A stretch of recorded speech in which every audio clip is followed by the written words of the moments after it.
آج ہم آپ کو حلیمہ سلطان اور ارطغرل غازی کی محبت کی کہانی بتاتے ہیں۔ اگر آپ لوگوں نے ابھی تک ہمارے چینل کو سبسکرائب نہیں کیا تو سبسکرائب لازمی کر دیں۔ ارطغرل غازی سلطنت عثمانیہ کے بانی سلطان عثمان اول کے والد تھے۔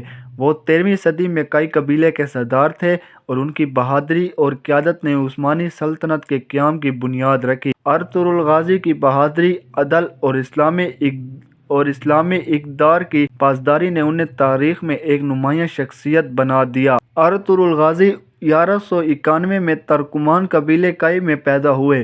ان کے والد سلیمان شاہ قبیلے کے سردار تھے اور ان کا خاندان سلجوقی سلطنت کے زیر سایہ رہتا تھا۔ سلیمان شاہ کے انتقال کے بعد قبیلے کی قیادت ارطغرل غازی کے ہاتھ میں آ گئی۔ اس وقت اناطولیہ موجودہ ترکی میں سلجوقی ترکوں، بازنطینی عیسائیوں اور منگول حملہ آوروں کے درمیان جنگیں جاری تھیں۔ ارطغرل غازی نے سلجوقی سلطان علاء الدین کی مدد کی اور ان کی بہادری کے باعث انہیں سوغوت کا علاقہ دیا گیا، جو بعد میں سلطنت عثمانیہ کے ابتدائی دارالحکومت کے طور پر ابھرا۔ ارطغرل نے کئی جنگیں لڑیں، خاص طور پر بازنطینیوں اور منگولوں کے خلاف، اور اپنے قبیلے کے لیے ایک مستحکم ریاست کی بنیاد رکھی۔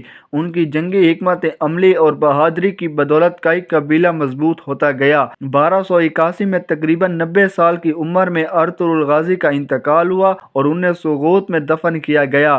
ان کے بیٹے عثمان غازی نے ان کے مشن کو جاری رکھا اور سلطنت عثمانیہ کی بنیاد رکھی، جو 600 سال تک قائم رہی۔ حلیمہ سلطان ارطغرل غازی کی اہلیہ تھی اور تاریخ میں ان کا نام ایک نیک سیرت، وفادار اور بہادر خاتون کے طور پر لیا جاتا ہے۔ حلیمہ سلطان کے بارے میں تاریخی ذرائع میں زیادہ تفصیلات موجود نہیں، لیکن کہا جاتا ہے کہ وہ ایک ترکمان خاندان سے تعلق رکھتی تھی اور سلجوقی دربار سے وابستہ تھی۔ حلیمہ سلطان اور ارطغرل غازی کی شادی محبت اور وفاداری کی ایک بہترین مثال تھی۔ وہ نہ صرف ایک نیک بیوی تھی بلکہ میدان جنگ میں بھی ارطغرل کا ساتھ دیتی رہی۔ حلیمہ سلطان ایک بہادر اور دانا خاتون تھی۔ انہوں نے اپنے شوہر کے ساتھ سخت حالات کا سامنا کیا اور ہمیشہ ان کا حوصلہ بڑھایا۔ وہ نہ صرف ایک بہترین ماں تھی بلکہ قبیلے کی خواتین کے لیے بھی ایک رول ماڈل تھی۔ حلیمہ سلطان اور ارطغرل غازی کے 3 بیٹے تھے۔ حلیمہ سلطان کی وفات کے حوالے سے مختلف روایات موجود ہیں۔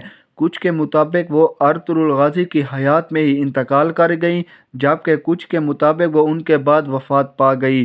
ارطغرل غازی اور حلیمہ سلطان کی زندگی بہادری، قربانی، وفاداری اور اسلامی اقتدار کی پاسداری کی ایک شاندار مثال ہے۔ ان کی قیادت اور کردار نے نہ صرف عثمانی سلطنت کی بنیاد رکھی بلکہ رہتی دنیا تک مسلمانوں کے لیے ایک مشعل راہ بن گئے۔ تو ناظرین، اگر آپ کو اس ویڈیو کے متعلق کچھ پتہ ہے تو ہمیں کمنٹ میں لازمی بتائیں تاکہ ہم اس پر غور کر کے آگے اس کی ویڈیو بھی بنائیں گے۔